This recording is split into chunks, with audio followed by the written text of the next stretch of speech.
Donc, les enfants, aujourd'hui, nous sommes sur le fichier de mathématiques, page 102.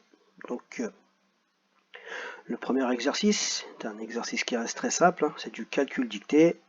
Donc, c'est parti. 8 plus 8 pour le petit a. 8 plus 8. Je vais vous laisser un peu de temps, le temps que vous sortiez votre crayon papier et votre gomme. Petit a, 8 plus 8. Petit b, 8 plus 9. 8 plus 9. Un petit indice, les enfants, vous pouvez utiliser le calcul d'avant. 8 plus 8, 8 plus 9, ça ne change pas beaucoup. Donc vous pouvez vous aider du résultat du petit a. Pour celui du petit c aussi, regardez. Petit c, 8 plus 7. 8 plus 7. 8 plus 7. Petit d, 6 plus 6. 6 plus 6. Ensuite, petit e, 6 plus 8. 6 plus 8. 6 plus 8. Petit f, 6 plus 9. 6 plus 9.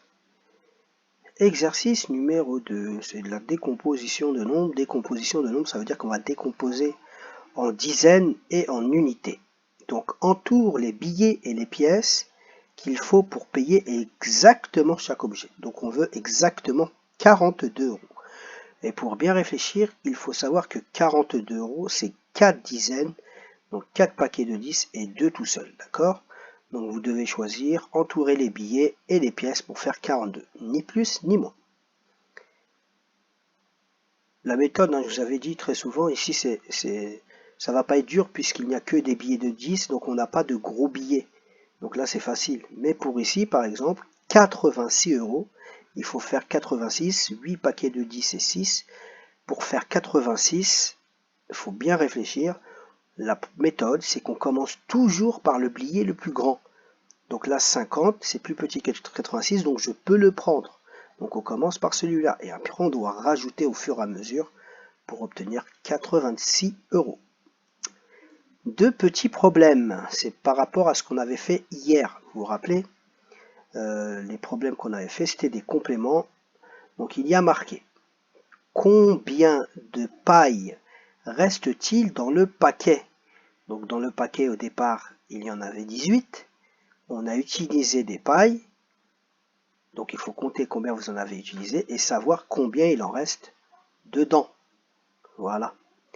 Et pour l'exercice numéro 4, il y a marqué combien d'os Gribouille a-t-il mangé? Combien d'os Gribouille a-t-il mangé? Donc vous savez combien il y en a, normalement.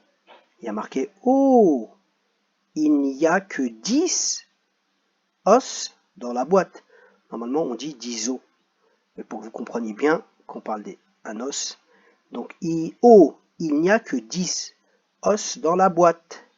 Donc il n'en reste plus que 10. Combien en a-t-il mangé? Combien Gribouille, la fripouille, en a-t-il mangé? Voilà pour les exercices de cette semaine. Je vous fais, pas pour cette semaine, pour ce jour seulement, je vous fais une petite vidéo pour la correction.